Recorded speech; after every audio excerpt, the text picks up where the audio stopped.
মানাবে মানাবে এইখানে আসছি আজকে। আলোহা মানাবে, দেখেন কত বড় পার্কিং। তখন দেখলেন বাইরের অবস্থা, এখন দেখেন এই ভিতরে পার্কিং এর ব্যবস্থা কত করছে দেখছেন, বিশাল বড়। ভিতরে তো দেখাইতে পারিনি, ভিতরে তো আর যাইনি আমি, কিন্তু বাহিরের দেখেন কি অবস্থা।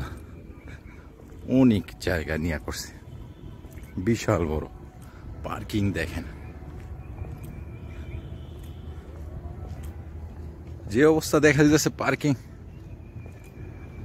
400-500 পার্কিং এর ব্যবস্থা বোধহয় আছে। অনেক বেশিও হইতে পারে, 400-500 আনুমানিক আমি বললাম।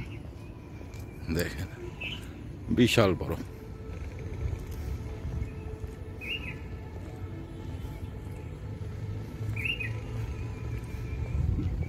কিরকম লাগলো পার্কটা? ভিতর থেকে তো না, বাহির থেকে দেখাইতে পারলাম। যাই